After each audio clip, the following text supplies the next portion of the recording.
चलिए शुक्रवार की सुबह तैयार हो जाइए बेहद इंपॉर्टेंट सेशन के लिए। एक तो आज फ्राइडे है, हफ्ते का आखिरी ट्रेडिंग सेशन, पर सैडली एक एक्सटेंडेड वीकेंड नहीं है।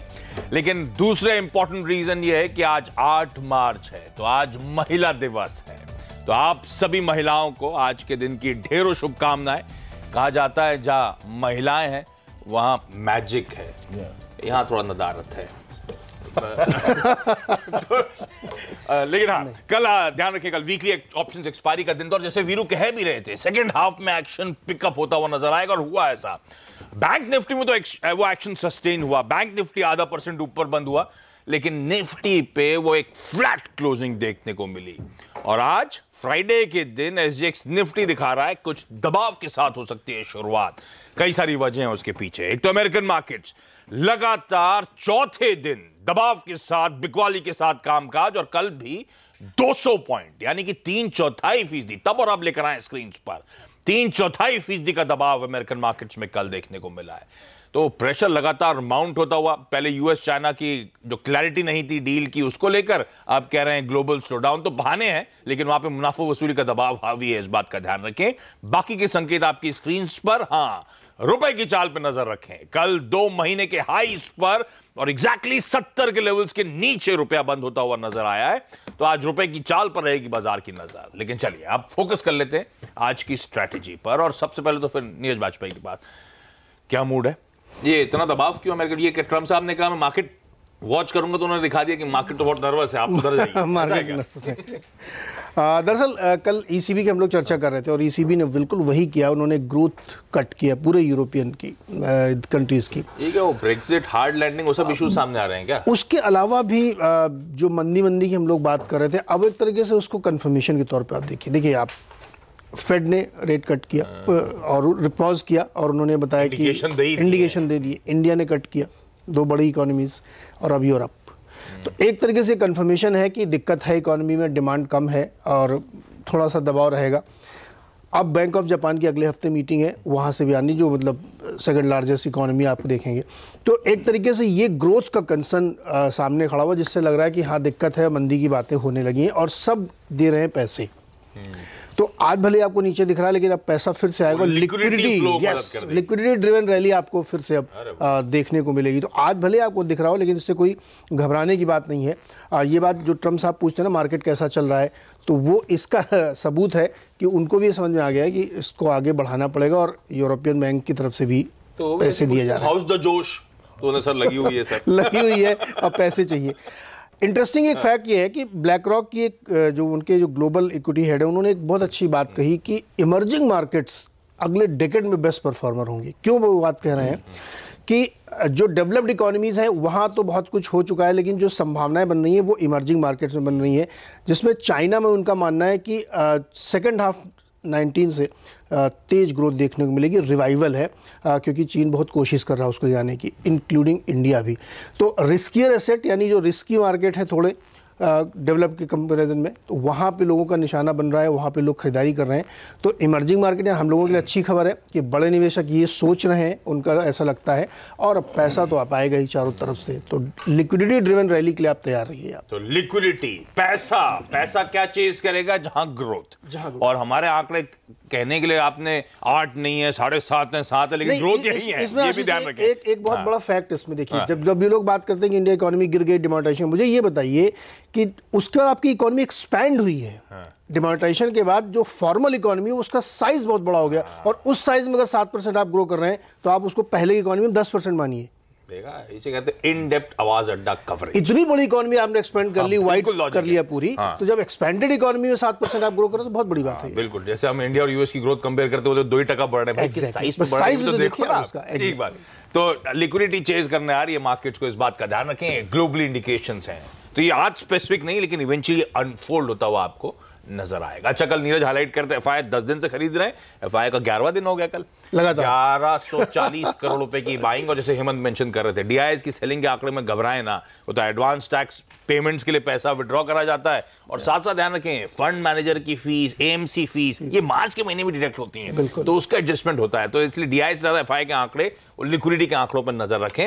लेकिन वीरू, कल वो एक्शन तो पिक हुआ जैसे आप कह रहे थे सेकंड हाफ में, पर वो बहुत ज्यादा सस्टेन नहीं हो पाया। अब वो डेटा क्या कह रहा है, रोल ओवर क्या, आप तो मतलब इस हफ्ते के लिए हालचाल कैसे हैं? वो निफ्टी बैंक में सस्टेन हो गया और वो बहुत इंपॉर्टेंट था। देखिए क्या होता है ना कि अमूमन 10 में से 6 ट्रेडिंग सेशन में ऐसा होता है कि एक इंडेक्स निफ्टी और निफ्टी बैंक में से, निफ्टी आईटी को छोड़ देते हैं, निफ्टी और निफ्टी बैंक में से एक लीडिंग इंडिकेटर होता है और एक उसको चेज कर रहा होता है। तो निफ्टी बैंक ने एटलीस्ट आपको एक सिग्नल दिया कि बॉस, सबसे बड़ा क्या बात थी, इसने 27,754 काटा। वो एक बहुत बड़ी रेंज थी, अक्टूबर, नवंबर, दिसंबर, जनवरी, फरवरी, मार्च का हाई था, वो एग्जैक्टली उस कंसोलिडेशन का हाई था। बहुत बड़े फ्रैक्शन से नहीं निकला, लेकिन एटलीस्ट निकला, एक टेंडेंसी दिखाई इसने यहाँ पर। अच्छा, निफ्टी के पास आप ये कह सकते हैं कि वो हथियार नहीं थे जो निफ्टी बैंक के पास थे। कल रिलायंस थोड़ा सा अगर आप देखें चूक गया, अदरवाइज निफ्टी भी वो कर दिया होता उसने। खैर कोई दिक्कत की बात नहीं, बड़ी बात है कि लिक्विडिटी मार्केट को चेस कर रही है।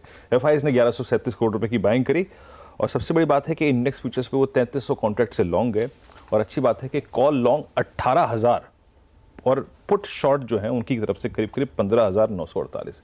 ये अच्छे स्टैट्स हैं, ये अच्छे स्टैट्स हैं। और देखिए आज शुक्रवार है, फ्राइडे फैक्टर है, दोनों तरफ हावी हो सकता है। मैं कह रहा हूँ क्योंकि एसएक्स निफ्टी कमजोर है, थोड़े से संकेत भी खराब है।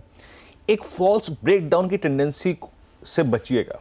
अमूमन क्या होता है, किसी बड़े मूव से पहले एक फॉल्स ब्रेकडाउन भी आ जाता है, ठीक है ना। अब हमें कैसे तय करना है कि ये फॉल्स ब्रेकडाउन है या नहीं है? देखिए ये 10,980 और 11,010 ये बड़ा क्रिटिकल जोन है। इंट्राडे में ये वॉलेट भी हो जाए ना एक बार, भले ही आप अपने 11,020 के स्टॉप लॉस से बाहर आ जाएं, ये वॉलेट हो जाए रेंज, लेकिन जब ये रेंज रीगेन हो जाए, कभी मैं ये नहीं कह रहा हूँ कि आज ऐसा होगा, लेकिन ये रेंज रीगेन हो जाए तो एक बार फिर से री एंटर करिएगा अपनी लॉन्ग पोजीशंस पे। अदरवाइज अपनी लॉन्ग पोजीशंस को होल्ड करिए 10,980 या फिर 11,010 के स्टॉप लॉस के साथ। और फ्रेश एंट्री में तो 11,200 का कॉल लेके बैठा हूं, वो तो कंटिन्यू करूंगा। वो तो रखनी है, वो तो रखनी है, ठीक है, वो रखनी है। तो फॉल्स ब्रेकडाउन की टेंडेंसी अगर कहीं डेवलप हो ड्यूरिंग द डे तो उससे बचिएगा। उस और क्योंकि ये मेरा जो स्टॉप लॉस है ना 11,010 का, ये क्लोजिंग ब्रेकआउट की टेंडेंसी मतलब अचानक उछाल दिखा या दबाव, ब्रेकडाउन की बात, तो अगर बहुत ज्यादा प्रेशर है तो घबराए ना, ऐसा कुछ होने वाला। ठीक है, ठीक है, स्टॉप लॉस ट्रिगर हो सकता है कभी 11। मैं एक पिक्चर ड्रॉ करके चल रहा हूं यहाँ पे, 11,010 वॉलेट हो या फिर 10,980 निकल जाए बाहर, कोई दिक्कत की बात नहीं है, लेकिन 11,010 के बाद या फिर 11,020 के बाद आपको री एंटर करना है। याद रखिए इस बाजार का विश्वास इस वक्त 11,000 है और 11,000 की पुट में चाहे वो इस वीकली ऑप्शंस की हो या फिर 28 मार्च की हो, करीब करीब 40 लाख से ज्यादा का पुट का ओआई खड़ा है। दैट मींस वो कॉन्फिडेंस लेवल है आपका। ऊपर 11,108 निकलने की देर है, उसके बाद 11,200 तक का स्विंग आपको डेफिनेटली मिलेगा, डेफिनेटली मिलेगा। मैं कह रहा हूं 11,108 का ये बड़ा क्रिटिकल जोन है। 108 आंकड़ा कहां से है? ये हाई है जोन का। अच्छा ठीक है ना। तो एक मूव आ सकता है 11,200 तक का, लेकिन मैं आपको बताऊं इस वक्त लीडिंग इंडिकेटर है निफ्टी बैंक।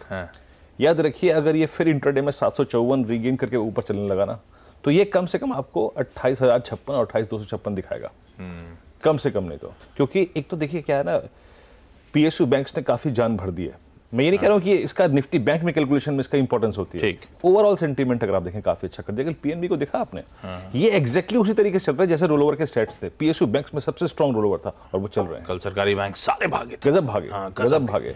तो निफ्टी बैंक लीडिंग इंडिकेटर रहेगा याद, ठीक है। और ये जो फॉल्स ब्रेकडाउन है ना, उस पर थोड़ा ध्यान दीजिएगा।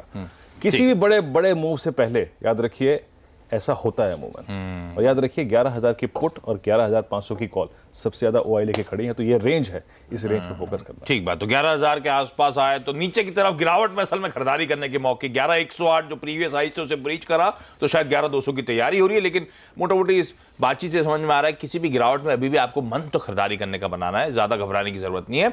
और इस बीच थोड़ा सा एग्जैक्ट निफ्टी में प्रेशर माउंट होता हुआ, तो 1/3 था, अब आधे % के दबाव के साथ शुरुआत होने के इंडिकेशंस। और आपकी स्क्रीन पे लगातार आप देख रहे होंगे कई सारे ब्यूटीफुल फेसेस। आज दिन भर सीएनबीसी आवाज पे हम वुमेन्स डे स्पेशल सेलिब्रेट कर रहे हैं।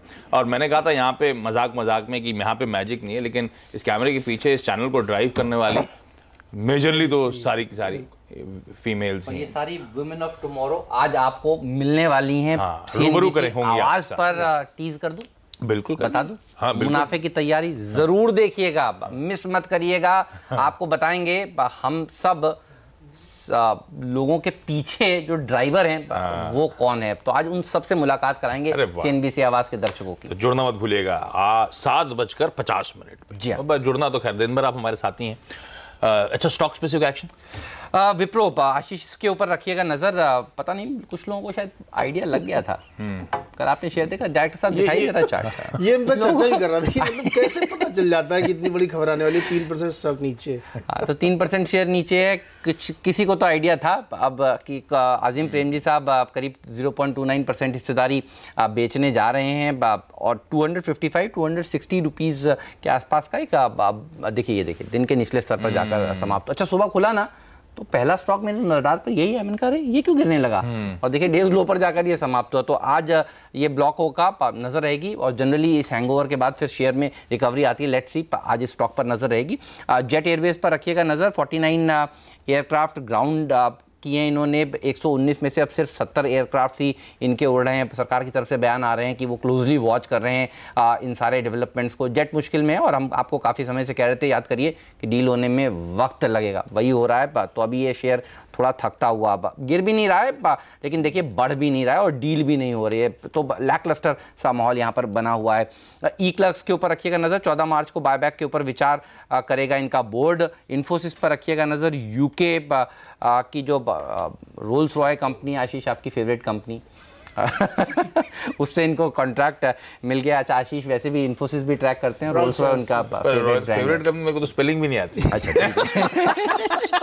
जेंसार के ऊपर रखिएगा नजर। फिर आशीष की फेवरेट कंपनी, इनको मतलब आशीष सेक्टर ट्रैक करते हैं इसलिए फेवरेट कह रहा हूँ। बड़े लोग इंडेक्स नहीं देखते क्यों खरीदते हैं। स्पेलिंग की जरूरत क्या है, ये काम हम जैसे गरीब करते हैं। तो यूएस की एक कंपनी है, उससे इनको कुछ ऑर्डर्स हाथ लगे हैं। जनरली ये कंपनियां साइज डिक्लेयर नहीं करती हैं, लेकिन अब आप देखिए कोई यूके से ऑर्डर ले रहा है इन्फोसिस, कोई यूएस से ऑर्डर ले रहा है जेंसार जैसी कंपनी, इनके ऊपर नजर रहेगी। ल्यूपिन पर भी रखिएगा नजर। दरअसल फाइजर एक दवा बनाती थी, उसका जेनरिक वर्जन अब ल्यूपिन बना रही है और यूएस एफडीए से उस दवा के लिए इनको मंजूरी मिल गई है। तो फिर आज ल्यूपिन भी रहेगा सबके रडार पर। तो ये तमाम कंपनीज और विप्रो खास तौर पे, जहां पे अजीम प्रेमजी साहब जो अपनी हिस्सेदारी बेच रहे हैं, अब देखिए आईटी और रुपया भी 70 के नीचे आ गया। इन्फोसिस, जेंसार और तमाम खबरें भी वहीं से। ठीक बात, तो इस पॉकेट को भी रडार पे रखें खास तौर पे। और क्विकली अब चलते हैं वरुण के पास। वरुण बताएंगे आपको कि आज ब्रोकरेज के रडार पर क्या है। वरुण, हाई गुड मॉर्निंग, बताएं।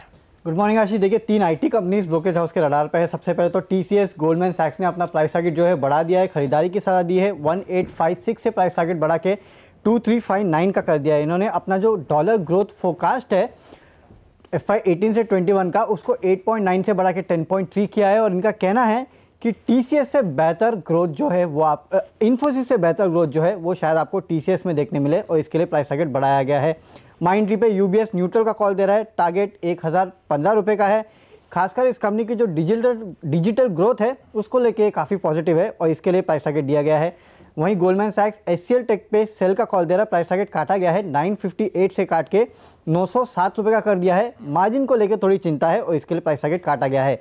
हिंडाल को सीएलएस से सेल का कॉल दे रहा है, प्राइस टारगेट काटा है, 195 से काट के 180 का कर दिया है। ऑटो सेक्टर में जो डिमांड कमजोर हो रही है उसको लेकर चिंता है, इसके लिए प्राइस टारगेट काटा गया है। एल्केम लैब्स नोमुरा न्यूट्रल का कॉल दे रहा है, प्राइस टारगेट काटा है, 2116 से काट के 1965 कर दिया है। इनका एक इंपॉर्टेंट ड्रग था, उसमें जो कंपटीशन है वो बढ़ते जा रहा है, इसके लिए प्राइस टारगेट काटा है। मैक्वेरी गुजरात गैस पे आउट परफॉर्मर का कॉल दे रहा है, प्राइस टारगेट 165 का दे रहा है। इनका कहना है कि एमजीएल और आईजीएल से बेहतर वॉल्यूम ग्रोथ आपको इस कंपनी में देखने मिल सकती है अगले 5 साल तक, और इसके लिए प्राइस टारगेट 165 का है। आखिरी में अंबुजा सीमेंट पे सीएलएस से आउट परफॉर्मर का कॉल दे रहा है और 250 रुपये के प्राइस टारगेट है। इनकी एनुअल रिपोर्ट इन्होंने पढ़ी जिससे काफी खुश है और इसके 250 रुपये के प्राइस टारगेट। आज की ट्रेडिंग बेट्स अब आपकी स्क्रीन पर। एसएमसी ग्रुप ऑफ कंपनीज मानता है बाटा में खरीदारी 1375 के टारगेट्स के लिए अप्रोच करें। आनंद राठी का लेकिन कहना है कि इन्फोसिस में बिकवाली करनी चाहिए 706 के टारगेट्स के लिए। और निर्मल बंग सिक्योरिटीज का मानना है कि स्टरलाइट टेक्नोलॉजीज, इसमें आप खरीदारी कर सकते हैं, 280 का लक्ष्य ये स्टॉक हासिल कर सकता है।